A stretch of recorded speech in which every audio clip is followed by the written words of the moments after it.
covering all of Saxton and Central Pennsylvania for the communities you need to know about and the stories that you want. Saxton's favorite and most trusted news team brings you yet another reliable broadcast of the Valley and Mountain's favorite newscast, Saxton's News Tonight, with your anchor this evening, Brad Lazar.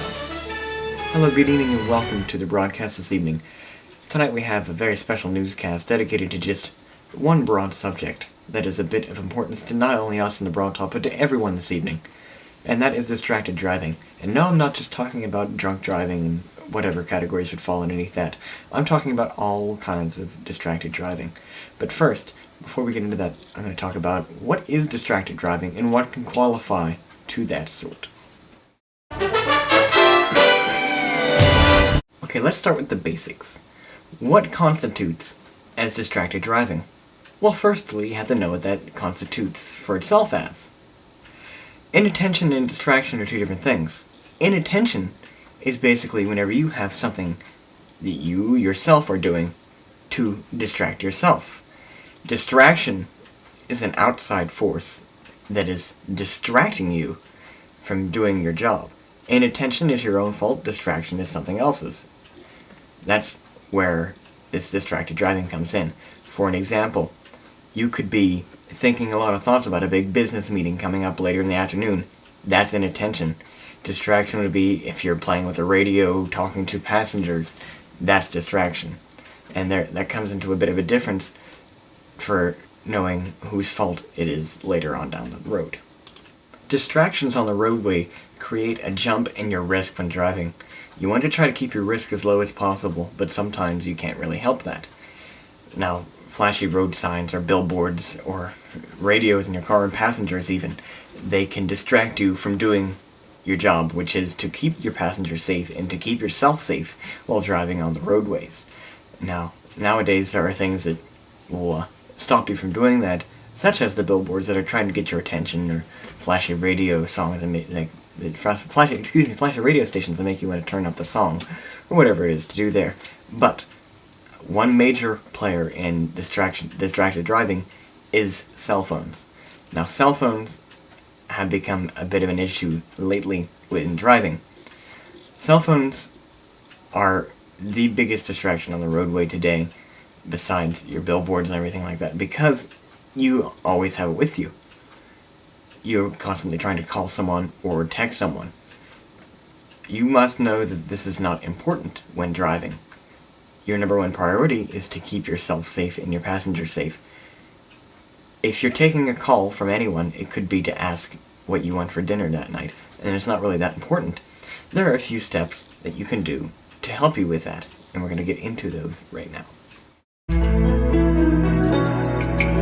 Here are a couple tips on how you can use your cell phone on the road safely and doing it legally at the same time. Pennsylvania has recently signed into law a no texting ban.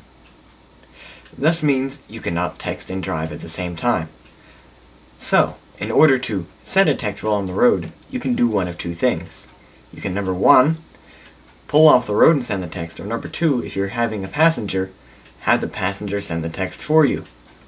Or, of course, you can just call them. Now, driving and talking isn't always the best thing to do. You can do it, but it is highly advised that you just pull off the road and make the call, or have your passenger call for you. These are the best steps to protect yourself and your passengers and everyone around you on the road from harm. Now, there are other things that are also not safe for on the roads, and those are headphones. Headphones while driving are illegal as anything else would ever be, because you cannot hear the noises of the road around you. There are many other things you can do. Don't mess with the radio if you don't like the song that's playing.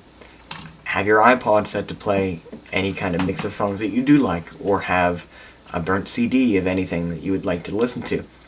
But don't create your car to have it be a room full of distractions, because that is all cars are, in a sense, is a room full of distractions if you let them be distractions.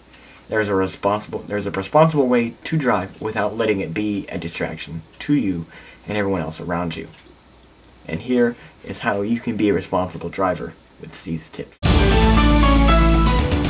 And finally, to close out tonight's little broadcast, here are a few tips to keep you safe on the roads.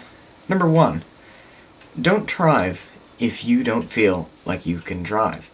I know this is a pretty broad statement, but generally, if you feel like you cannot drive and you're in a state of not feeling up to yourself, don't drive.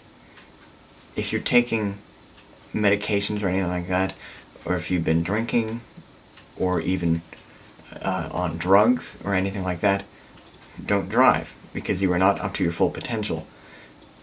Even on some medications, read the labels of them, because they will say not to drive or operate other kind of heavy machinery for the safety of yourself and the safety of others.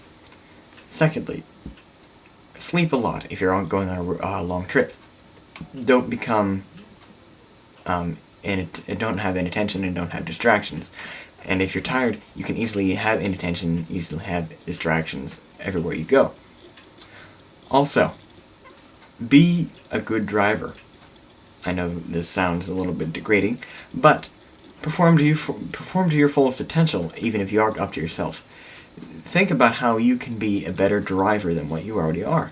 What are some secrets that you know you can perform? Just show them off and be better at what you can do already. Those are just a few helpful tips that will help you be a better driver for yourself, for your family, and everyone else on the road. For Saxon's News, tonight, I'm Brett LaFell, and I'll see you when I see you.